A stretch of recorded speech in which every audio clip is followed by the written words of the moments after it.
It has already been seen that the god Ra, when retiring from the government of this world, took steps through Thoth to supply mankind with words of power and spells with which to protect themselves against the bites of serpents and other noxious reptiles.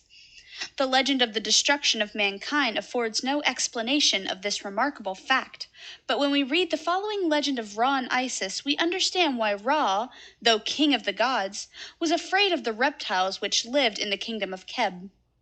The legend, or chapter of the divine god, begins by enumerating the mighty attributes of Ra as the creator of the universe, and describes the god of many names as unknowable, even by the gods.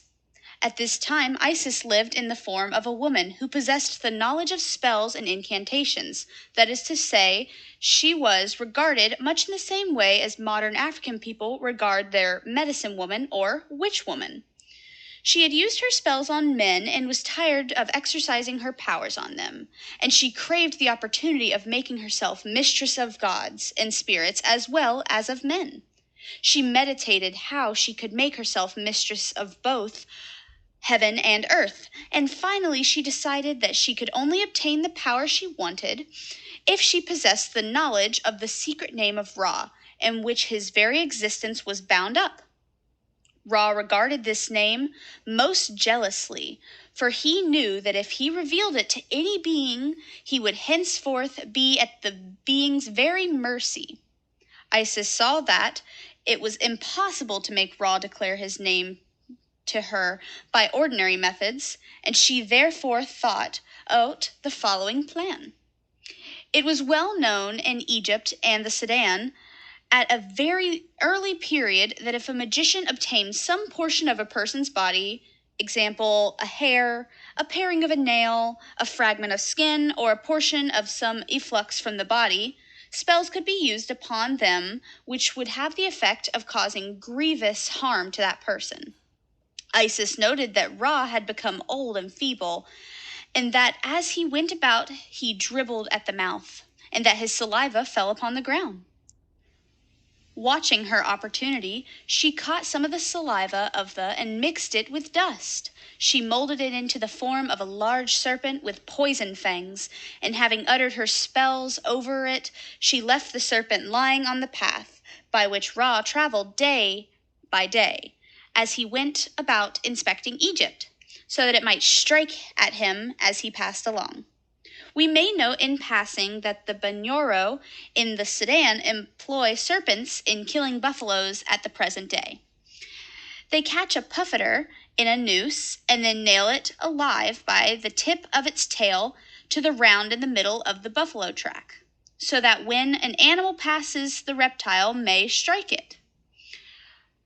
Presently, a buffalo comes along, does what it is expected to do, and then the puff adder strikes at it, injects its poison, and the animal dies soon after.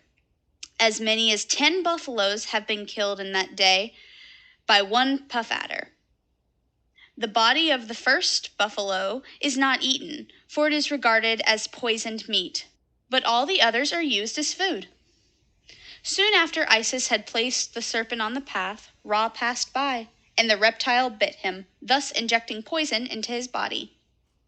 Its effect was terrible, and Ra cried out in agony. His jaw chattered, his lips trembled, and he became speechless for a time. Never before had he suffered such pain. The gods, hearing his cry, rushed to him, and when he could speak, he told them that he had been bitten by a deadly serpent. In spite of all the words of power which were known to him, and his secret name which had been hidden in his body at his birth, a serpent had bitten him, and he was being consumed with a fiery pain. He then commanded that all the gods who had any knowledge of magical spells should come to him, and when they came, Isis, the great lady of the spells, the destroyer of diseases, and the revivifer of the dead, came with them. Turning to Ra, she said, "What hath happened, O divine father?" And in answer the god told her that a serpent had bitten him, that he was hotter than fire and colder than water, that his limbs quaked, and that he was losing the power of sight. Then Isis said to him with guile, "Divine father, tell me thy name, for he who uttereth his own name shall live. Thereupon Ra proceeded to enumerate the various things that he had done, and to describe his creative acts, and ended his speech to Isis by saying that he was Khafera in the morning, Ra at noon, and Tamu in the evening. Apparently, he thought that the naming of these three great names would satisfy Isis, and that she would immediately pronounce a word of power and stop the pain in his body, which, during his speech, had become more acute. Isis, however, was not deceived, and she knew well that Ra had not declared to her his hidden name. This she told him, and she begged him once again to tell her his name. For a time the god refused to utter the name, but as the pain in his body became more violent and the poison passed through his veins like fire, he said, Isis shall search in me, and my name shall pass from my body into hers. At that moment, Ra removed himself from the side of the gods in his boat, and the throne in the boat of millions of years had no occupant. The great name of Ra was, it seems, hidden in his heart, and Isis, having some doubt as to whether Ra would keep his word or not, agreed with Horus that Ra must be made to take an oath to part with his two eyes, that is, the sun and the moon. At length, Ra allowed his heart to be taken from his body, and his great and secret name, whereby he lived, passed on to the possession of Isis. Ra thus became to all intents and purposes a dead god. Then Isis, strong in the power of her spells, said, Flow, poison, come out of Ra.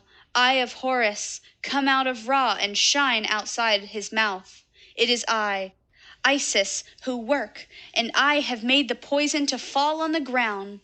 Verily, the name of the great god is taken from him. Ra shall live, and the poison shall die.